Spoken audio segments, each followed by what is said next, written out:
பிரியமானவர்களே, இயேசு கிறிஸ்துவின் நாமத்தில் உங்களை நான் வாழ்த்துகிறேன். ஆண்டவருடைய ஆசீர்வாதம் உங்கள் வீட்டில் நிலைத்திருப்பதாக.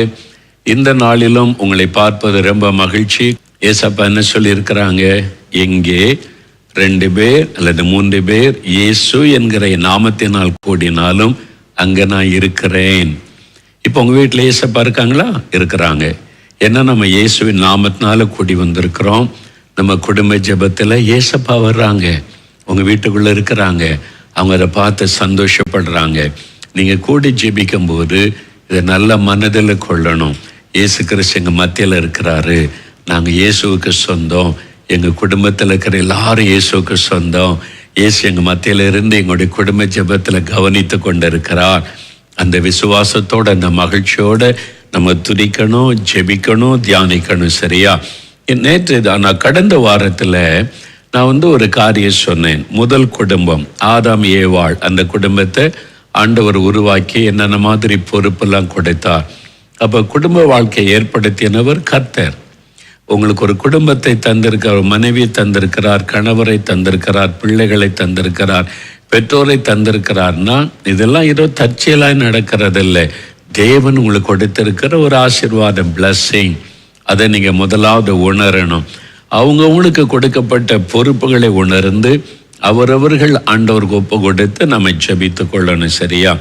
இப்போ அந்த குடும்பத்தில் இயேசு உலாவி வருகிறார், எல்லாம் ரொம்ப சந்தோஷமாக நடக்குது. அந்த வீட்டுக்குள்ளே ஒரு பிரச்சனை வருது, குடும்பத்துக்குள்ளே ஒரு பிரச்சனை வருது. என்னங்க, இயேசு உண்டாக்குன குடும்பம், இயேசு உலாவுகிற குடும்பம், அதில் எப்படி பிரச்சனை? நீங்கள் ஆதியாகமம் 3 அதிகாரத்தில் வாசித்து பார்த்தீங்கன்னா அந்த பிரச்சனைக்கு யார் காரணன்றதை விளங்கி கொள்ள முடியும். யார் காரணம்?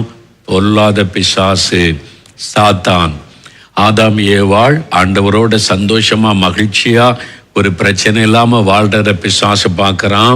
அவனுக்குள்ள பொறாமை வருது. ஐயோ, இவங்க சந்தோஷமா இருக்கிறாங்க, ஆண்டவரை சந்தோஷப்படுத்துறாங்க, இதை விடக்கூடாது, இவங்க சந்தோஷத்தை நான் கெடுக்கணும்னு சொல்லி சாத்தான் தந்திரமா இந்த குடும்பத்துக்குள்ள ஒரு பிரச்சனை உண்டாக்கி ஆண்டவர் அவங்களை குறித்து வருத்தப்படும்படிக்கும், அவங்க ஆண்டவரால் அந்த தோட்டத்தை விட்டு துரத்தப்படும்படிக்கும் ஒரு காரியத்தை சாத்தான் செய்து விடுகிறான். அதனால நம்முடைய குடும்பம் கூட மகிழ்ச்சியா இருப்பதை பார்க்கும்போது சாத்தானுக்கு அது பிடிக்காது. நமக்கு ஒரு எதிராளி இருக்கிறான், நமக்கு ஒரு விரோதி இருக்கிறான். மனிதர்கள் அல்ல நம்முடைய விரோதிகள். எந்த மனிதரையும் நம்ம பகைஞரா நினைக்க கூடாது. நமக்கு ஒரே ஒரு எதிராளி உண்டு, அவன் பிசாசானவன். 1 பேதுரு 5 அதிகாரம் 8 வசனத்தில் பாருங்க, தெளிந்த புத்தி உள்ளவர்களாயிருங்கள், விழித்திருங்கள், ஏனெனில் உங்கள் எதிராளியாகிய பிசாசானவன் கெர்ச்சிக்கிற சிங்கம் போல் எவனை விழுங்கலாமோ என்ற வகை தேடி சுற்றி திரிகிறான். அதுதான் சொல்லப்படும், நம்முடைய எதிராளியாகிய பிசாசு. ஆதாம் ஏவாள் சந்தோஷமா இருக்கிற பார்த்து அவனுக்கு பொறாமையும் கோபமும் வருது. எப்படியாவது இவங்களுடைய சமாதானத்தை கெடுத்துறணுமே நினைத்து சாத்தான் என்னைக்குமே தந்திரமாய் தான் கிரியை செய்வான். அதுல சாத்தானுடைய கிரியை இருக்கிறது என்பதே தெரியாத விதத்துல அவன் செயல்படுவான். இப்ப நீங்க கணவன் மனைவி குடும்பத்துல பெற்றோர் சந்தோஷமா இருக்கிறீங்கன்னு வைங்க, உங்க குடும்பத்தின் சந்தோஷத்தை கெடுக்கணுமானா வாட்ச் பண்ணிக்கிட்டே இருப்பான் பிசாசு. பார்ப்பான், கணவர் ஜெபம் பண்றது கிடையாது, இவர் ஒழுங்கா பைபிள் வாசிக்கிறது கிடையாது, இவர் ஆவிக்குரிய வாழ்க்கையில சரியில்லையா, அவர் வழியா நுழைஞ்சி குடும்ப சமாதானத்தை கெடுத்தலான்னு ட்ரை பண்ணுவான். மனைவி கொஞ்சம் வீக்கா இருக்கிறாங்க, ஒழுங்கா ஜெபிக்கிறல, பாவம் கோவம் வந்துடும். அவங்களுக்குள்ள கொஞ்சம் பண ஆசை, உலக ஆசைலாம் இருக்குது. அப்போ அவங்க மூலமா கிரியை செய்து குடும்ப சமாதானத்தை கெடுத்துடலாம். பிள்ளைகளை பார்க்குறான், இதுங்க எப்பவும் வீடியோ கேம்லேயே விளையாடிக்கிட்டே இருப்பாங்க, இவங்க மூலமாக அவங்க வீட்டுக்குள்ளே எரிச்சலை கோபத்தை உண்டாக்கிடலாம். பெரியவங்க சிலர் பார்ப்பாங்க சுயநலமாக, அவங்க சில காரியங்கள் செய்து சுயநலமாக தாங்கள் வாழ்க்கைக்காக மகனுக்கு சப்போர்ட் பண்ணுற மாதிரி மருமகளை நேசிக்காமல் குறை கூறிகிட்டு இருந்தால் உள்ள நுழைஞ்சு குடும்ப சமாதானத்தையே கெடுத்துருவான். இதெல்லாம் பிசாசுடைய தந்திரம். அப்போ உங்கள் குடும்பம் நீங்கள் மகிழ்ச்சியாக இருக்கிற பிடிக்காத ஒருவன் இருக்கிறான், அவன் சாத்தான். இந்த எதிராளி குறித்த சிந்தை நமக்கு இருக்கணும். அன்று சில தெளிந்த புத்தி உள்ளவளா இருங்க, விழித்திருங்கள். அதனால நம்ம குடும்பம் ஆசீர்வாதமா மகிழ்ச்சியா இருக்கணுமானா குடும்பத்தில் இருக்கிற நீங்க விழிப்பா இருக்கணும், தெளிந்த புத்தி உள்ளவளா இருக்கணும். உலக மக்களைப் போல சிந்தியக்கூடாது. ஆவிக்குறை சிந்தை உள்ளவர்களாய் ஆவியானுடைய உதவியோட காரியங்களை விளங்கி கொண்டு நடக்கணும். இப்ப சாத்தான் பாருங்களேன், யாரை குறி வைக்கிறான்? ஆதாம் ஏவாள் 2 பேர் தான் இருக்காங்க, இன்னும் பிள்ளைகள் வரலை. பார்த்தா இது எப்படி பிரச்சனை உண்டாக்குறதுன்னா, ஏவாள் அப்பப்போ தனிமையா இருக்கிறான். தனிமையா இருக்கிறத மாத்திரம் இல்லை, இந்த நன்மை தீமை அறியத்தக்க கனி மேல அவளுக்கு ஒரு கண்ணு, அடிக்கடி போய் பார்க்குறா. இதை மட்டும் ஆண்டவர் தொடக்கூடாதுன்னு சொன்னாங்களே, இதை மட்டும் சாப்பிடக்கூடாதுன்னு சொன்னாங்களே, எதனால இருக்கும் அப்படின்னு இந்த மரத்தை சுற்றி சுற்றி பார்க்குறா. தொற்றக்கூடாது ஆண்டவர் சொல்லி இருக்கிறாரு. ஏன் அப்படின்னு விட்டு பார்த்தோன்னே சாத்தான் பார்த்தான், இவ தான் நமக்கு கரெக்டு, இவளுக்குள்ள ஒரு வீக்னஸ் இருக்குது, இது ஏன் இது மாதிரி இருக்குது, அது மேலே அப்படியே ஒரு கவனம் வருது. கவனம் செலுத்தின உடனே சரி, இவன் ஆதாமோட கூட இருந்தால் இவளை ஏமாற்ற முடியாது, இவ தனிமையா இருந்தாதான் நம்ம போய் ஏமாற்ற முடியும்னு சொல்லி ஏவாள் தனிமையா இருக்கிற போது அவன் மெதுவா பேசுகிறான். ஏவாள் கிட்ட தான் பேசினான். 2 பேரும் இருக்கும்போது சாத்தான் வந்திருந்தா ஜெயிச்சிருப்பாங்க. ஆதாம் சொல்லியிருப்பான், நீ யாரு, எங்களுக்கு கர்த்தர் தான் எங்க தகப்பன், அவர் சொல்றபடி தான் நாங்க செய்வோம், அவர் என்ன சொன்னாலும் எங்க நன்மைக்காக தாருங்க, ஓடிப்போன்னு சொல்லியிருப்பான். ஆனா ஏவாள் யோசிக்க ஆரம்பிச்சுக்கிறா. அப்படியே ஆமா, ஏன் ஆண்டவர் இப்படி சொல்லணும், ஏன் நாங்கள் இதை சாப்பிடக்கூடாது கேள்வி எழுப்புகிற ஒரு எண்ணம் சுபாவம் அவங்களுக்குள்ள இருந்ததுனால கேள்வி மூலமாய் கரியை செய்து ஏவாளை தான் அவன் வஞ்சித்துட்டான். அதனால தான் நல்ல கவனிங்க. முக்கியமா சாத்தான் உங்க வீட்டுக்குள்ளே நுழைய சில சமயம் மனைவியை பயன்படுத்துவான், சில சமயம் கணவரை பயன்படுத்துவான், சில சமயம் பிள்ளைகளை பயன்படுத்துவான், சில சமயம் பெரியவங்க மாமியார் மாமனாரை பயன்படுத்துவான், சில சமயம் நண்பர்களை பயன்படுத்தி குடும்பத்துக்குள்ள நுழைஞ்சிருவான், சில சமயம் ஊழியர்களை கூட பயன்படுத்திடுவான். அதனால்தான் நீங்க விழிப்பா இருக்கணும், கவனமா. உங்க குடும்பம் கர்த்தர் உங்களுக்கு அமைச்சு கொடுத்திருக்கிறார், உங்க மனைவி, உங்க கணவர், உங்க பிள்ளைங்க நீங்க சந்தோஷமா இருக்கணும்னு கர்த்தர் விரும்புகிறார். அதனால விழிப்பா கவனமா இருக்கணும். சரியா? இப்போ ஏவாள்கிட்ட தான் இந்த பிசாசு பேசுறான். அதனால தான் மனைவி நீங்க தனிமையா இருக்கக்கூடாது.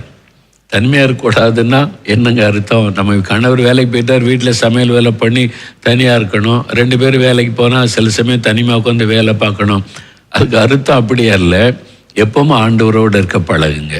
ஆண்டவர் என் வேலைக்கு போனாலும் இயேசு கூட இருக்கிறார், சமையல் பண்ணாலும் ஸ்தோத்திரம் பண்ணி ஜெபம் பண்ணிக்கிட்டே பண்ணுங்க. எப்பவும் ஆண்டவரை துதித்து பாடிக்கொண்டு அப்படி சமையல் பண்ணும்போது நல்ல ஒரு கிறிஸ்தவ பாட்டை ஓட விடலாம், ஒரு செய்தியை கேட்டுக்கிட்டே. அப்போ சாத்தானுக்கு உள்ள நுழைய கேப் இருக்காது. நீங்க தனியா அப்படி யோசிக்க ஆரம்பிச்சீங்கன்னு வைங்களேன், அந்த சிந்தனைக்குள்ள சாத்தான் நுழைவான். அதனால நீங்க இதுல கவனமா இருக்கணும். 2வது, நீங்க ஏதாவது ஒரு காரியம் வருதுன்னா கணவரிடத்துல ஆலோசனை பண்ணணும் முடிவு எடுக்கும் போது. ஏன்னு சொன்னா, நீங்க எபேசியர் 5ஆம் அதிகாரம் 23ஆம் வசனத்தை வாசித்து ஆண்டவர் சொல்றாரு, சபைக்கு இயேசு கிறிஸ்து தலையா இருக்கிறதை போல மனைவிக்கு புருஷன் தலையா இருக்கிறான் அப்படின்னு ஆண்டவர் சொல்றார். தலை புருஷன் தான் பைபிளே சொல்லுகிறாரு. ஆனால் ஒரு குடும்பம் சொல்லும் ஒரு குடும்ப தலைவனாக கணவனை தேவன் வைத்திருக்கிறார். மனைவிக்கு அதுல பொறுப்பு இருக்கிற மனைவி குடும்ப தலைவி தான். ஆனா நீங்க 2 பேரும் சேர்ந்து ஆலோசித்து முடிவு எடுத்தீங்கன்னா சாத்தான் உள்ள நுழைய முடியாது. மனைவி மட்டும் நீங்க தனிமையா கணவனுக்கு தெரியாம தீர்மானம் எடுத்தீங்கன்னு வைங்க, சாத்தான் உள்ள நுழைஞ்சிருவான். சிலர் சொல்லுவாங்க, ஐயா என் நகை போச்சு ஐயா, ஒருத்தரை நம்பி கொடுத்தேன் திருப்பி தரமாட்டேங்கிறாங்க அப்படின்னு சொல்லி இப்படிலாம் ஜெப குறிப்போட வருவாங்க. 10 பவுன் நகையை வச்சுக்கிட்டாங்க, 5 வருஷம் 10 வருஷம் தரமாட்டேங்கிறாங்க அப்படின்னு சொல்லி. நான் கேட்டேன் அவங்ககிட்ட, நீங்கள் எதுக்கு கொடுத்தீங்க நகையை? ஒரு கல்யாணத்துக்கு போயிட்டு வரேன்னு நாங்கள் கொடுத்தேன். ஒருத்தர் சொன்னாங்க, கடன் நாங்கள் உடனே வச்சுட்டு அடுத்த மாதம் திருப்பி தந்துடுறோம், நாங்கள் கொடுத்துட்டேன் அப்படின்னு சொல்லுவாங்க. சொந்தக்காரங்க, தெரிஞ்சவங்க, பக்கத்து வீட்டுக்காரங்கன்னு. சரி, நகையை கொடுக்க முன்னால கணவர்கிட்ட கேட்டிங்களான்னு கேட்டேன். இல்லை, அதான் அடுத்த மாதம் தந்துடுறேன் நாங்களே, கணவருக்கு தெரிஞ்சால் வேண்டான்னு சொல்லிடுவாங்க, அதனால நான் கொடுத்துட்டேன் ஐயா அப்படிம்பாங்க. அங்கே தான் தப்பு. இதைத்தான் பிசாசு பயன்படுத்துவான். இதைத்தான் பொல்லாத மனிதர்களுடைய சாத்தான் உள்ளே நுழைந்து இப்படி ஆசீர்வாதத்தை கெடுப்பான். நீங்கள் என்னன்னாலும் சரி, என் கணவருக்கு தெரியாமல் செய்ய முடியாது, என் கணவர்கிட்ட ஒரு வார்த்தை கேட்டுட்டு நான் உங்களுக்கு செய்கிறேன்னு சொல்லுங்க, அவங்க வரவே மாட்டாங்க. அது உங்களுக்கு சேஃபர் என்னைக்குமே. 2 பேரும் சேர்ந்து தீர்மானம், கணவருக்கு தெரியாம ஒரு தீர்மானம் எடுக்காதங்க. சாத்தான் அவனை வஞ்சித்துருவான், உங்களுடைய சமாதானத்தை கெடுத்துருவான். அதனால நீங்க கணவரை ஒரு தலையா கொடுத்ததுனால கணவர்கிட்ட கன்சல்ட் பண்ணுங்க. ஒரு சீட்டு போடுறீங்க பணம், கணவருக்கு தெரியாமல் பணம் சேகரிக்கிறாங்களாம். அவன் ஏமாத்திட்டு போயிட்டு அன்னைக்கு கணவருக்கு தெரியும். அவர் வருத்தப்படுவார், ஏன் எனக்கு சொல்லாமல் செய்கிற, அவங்கள பற்றி எனக்கு தெரியும், நான் கேள்விப்பட்டிருக்கேன், நீ ஏன் செய்கிறேன்னு கேட்டால். இது மாதிரி நிறைய குடும்பங்களிலே மனைவிமார்கள் புருஷனுக்கு தெரியாமல் சில உதவி செய்கிறது, கடன் கொடுக்கறது, நகையை கொடுக்கறது, கடன் வாங்குறது, கணவனுக்கு தெரியாமல் கடன் வாங்குறது, இதெல்லாம் குடும்பத்துக்கு ஆசீர்வாதம் கிடையாது. சாத்தான் அதன் வழியாக உள்ள நுழைஞ்சிருவான். அதனால் மனைவிமார்கள் ரொம்ப கவனமாக இருக்கணும். நீங்கள் எந்த ஒரு காரியம்னாலும் கணவருக்கு தெரியப்படுத்தி நம்ம ஜெபம் பண்ணி செய்வோம் அப்படின்னு சொல்லணும். அதுக்காக சில குடும்பத்தில் கணவர் ஒரு அப்பாவியாக இருப்பார், மனைவி நல்ல ஞானமாக செயல்படுவாங்க. அப்போ நீங்கள் கணவர் கூட தனிமையாக முடிவு எடுக்கக்கூடாது. சில காரியம் இல்லை, என் மனைவிட்ட நான் கன்சல்ட் பண்ணிக்கிட்டோம், நாங்கள் 2 பேரும் ஜெபம் பண்ணி தான் முடிவெடுப்போன்னு சொல்லுங்கள், நிறைய பிரச்சனை சால்வ் ஆயிரும். அதனால உங்கள் மனைவிக்கு கொடுக்க வேண்டிய கனத்தையும் கணவன் கொடுக்கணும். எப்படி ஒரு மனைவி என் புருஷன்கிட்ட கேட்கணும்னு சொல்கிறாங்களோ, அதே மாதிரி சில முடிவெடுத்து காரியங்கள், என் மனைவிகிட்ட ஒரு வார்த்தை நான் கன்சல்ட் பண்ணி நாங்கள் ஜெபம் பண்ணி தீர்மானம் எடுக்கிறோன்னு சொன்னீங்கன்னா அது ஆசீர்வாதம். இந்த தனிமையை தான் பிசாசு பயன்படுத்தி தனியாக சிந்திக்க வச்சு தவறான கண்ணியிலே அகப்படுத்தி விடுவான். அதுக்கு இடம் கொடுக்காதபடி உன் குடும்பம்னா கணவன் மனைவி நீங்கள் சொல்லுங்கள், நம்ம பகிர்ந்து கொண்டு ஜெபம் பண்ணி நம்ம முடிவெடுப்போம், ஆண்டவர் உதவி செய்வார், அவர்கிட்ட கேட்கலான்னு சொல்லுங்கள். பிசாசு உள்ள நுழையவே முடியாது. அதனால் தயவு செய்து இந்த காரியத்தில் கணவனானாலும் சரி மனைவியானாலும் சரி நீங்கள் எதிராளியாகிய பிசாசு குறித்த கவனமாக இருக்கணும்.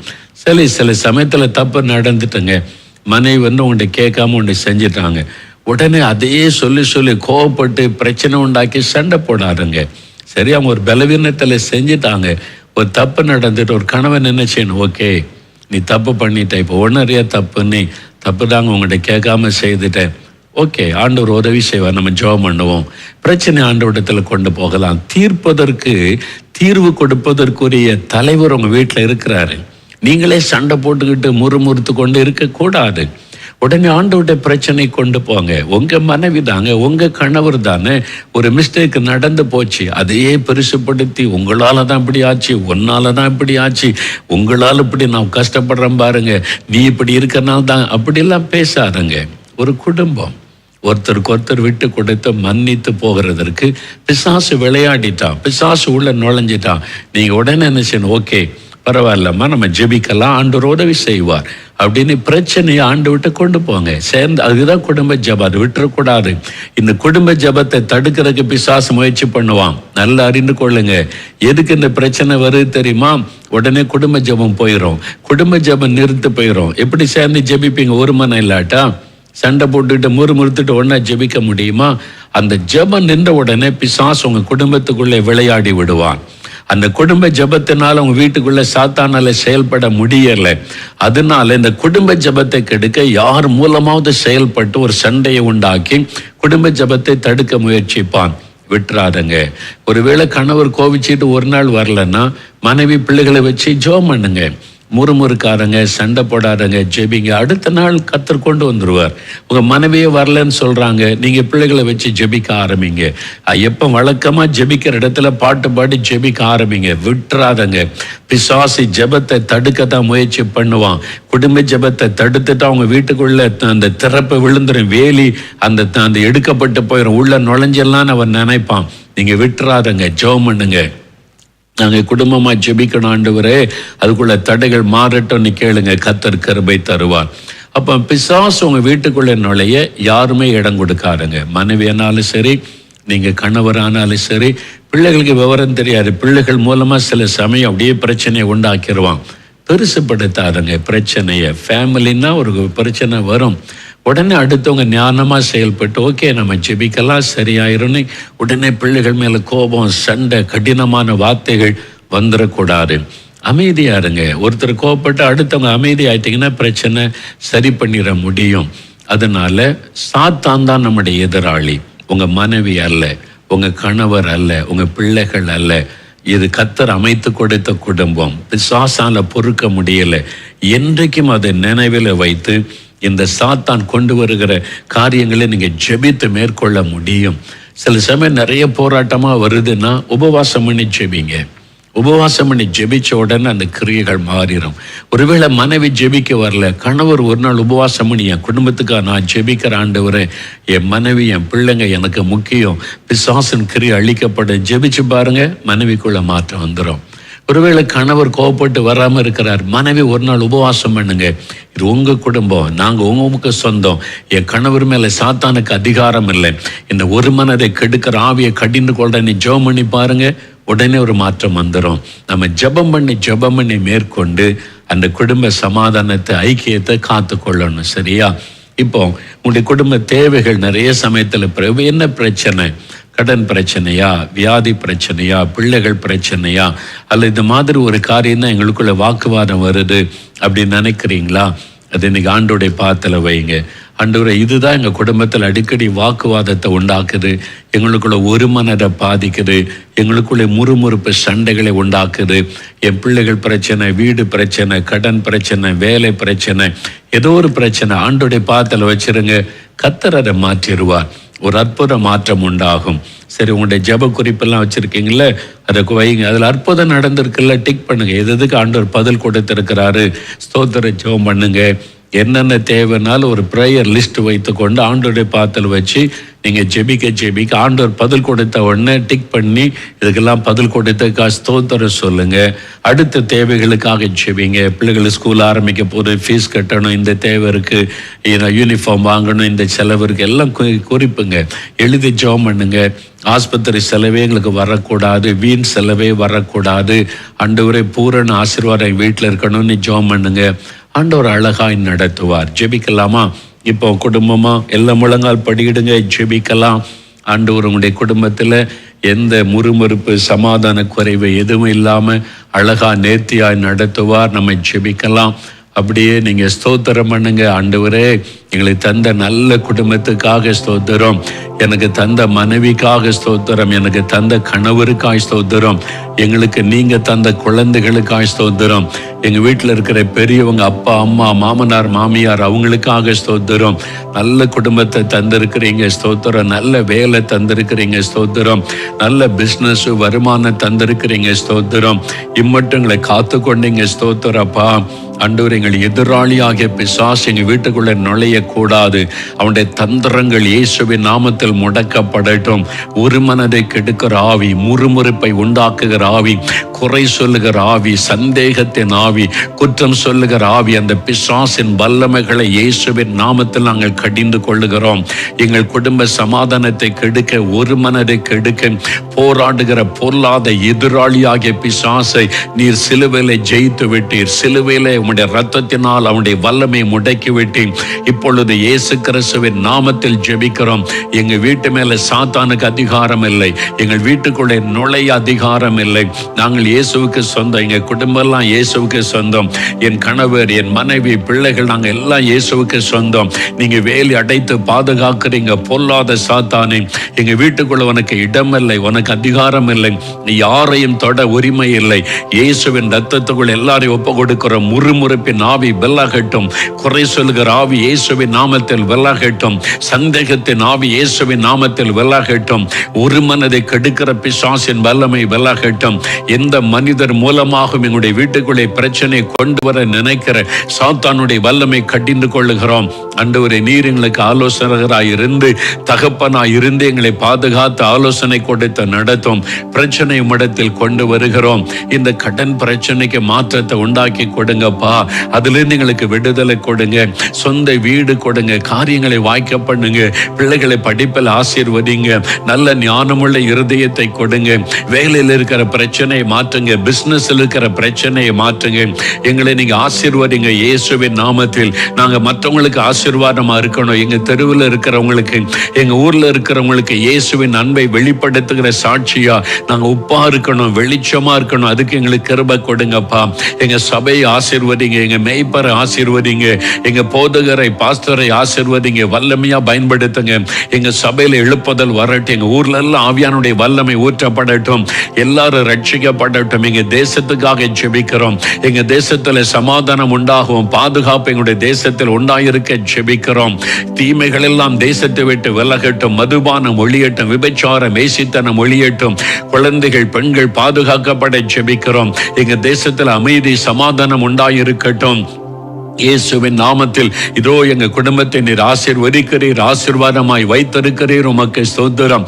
இன்றைக்கோடு எல்லா முறுப்புகளும் சண்டைகளும் பிரிவினைகளும் நீங்கி சமாதான மகிழ்ச்சி உண்டாகிறதற்காக ஸ்தோத்திரம், ஸ்தோத்திரம். திருமண காரியத்தை வாய்க்க பண்ணுங்க ஆண்டவரே. குழந்தை செல்வத்துக்காக எந்தெந்த குடும்பத்தில் ஜெபிக்கிறாங்களோ இயேசுவின் நாமத்தில் அந்த ஆசீர்வாதம் உண்டாகட்டும். இயேசுவின் நாமத்தில் குழந்தை செல்வம் உண்டாகட்டும். வேலைக்காக வழிகள் திறக்கப்படட்டும். அற்புதம் செய்கிற அன்பிற்காய் ஸ்தோத்திரம். இயேசு கிறிஸ்துவின் நாமத்தில் ஒவ்வொரு குடும்பத்தை நான் ஆசீர்வதித்து ஜெபிக்கிறேன். இயேசுவின் நாமத்தில் ஜெபிக்கிறோம் பிதாவே. ஆமேன், ஆமேன். என் ஆத்துமாவே கர்த்தரை ஸ்தோத்திரி, என் முழு உள்ளமே அவருடைய பரிசுத்தமுள்ள நாமத்தை ஸ்தோத்திரி. என் ஆத்துமாவே கர்த்தரை ஸ்தோத்திரி, அவர் செய்த சகல உபகாரங்களை மறவாதே. ஆமேன், ஆமேன். ஆண்டவர் ஜெபத்தை கேட்டிருக்கிறார். எப்பொழுது இந்த வசனங்கள் எல்லாம் ஞாபகத்தில் வைத்துக் கொள்ளுங்க. எதிராளியாகிய பிசாசை குறித்து வெளிப்பா கவனமா இருங்க. கர்த்தர் ஜெயங்கொடத்தை நடத்துவார். உங்களுடைய ஜெபத்துக்கு தேவன் பதில் கொடுத்தா அது எங்களுக்கு தெரியப்படுத்துங்க. இந்த குடும்ப ஜெபத்துக்கு பிறகு உங்களுக்கு என்னென்ன ஆசீர்வாதம் தேவன் கொடுத்திருக்கிறார் எங்களுக்கு தெரியப்படுத்துங்க. நாங்களும் தேவனை துதிப்போம். கர்த்தருடைய ஆசீர்வாதம் உங்களுடைய குடும்பத்தில் நிறைவாய் இருப்பதாக. ஆமேன்.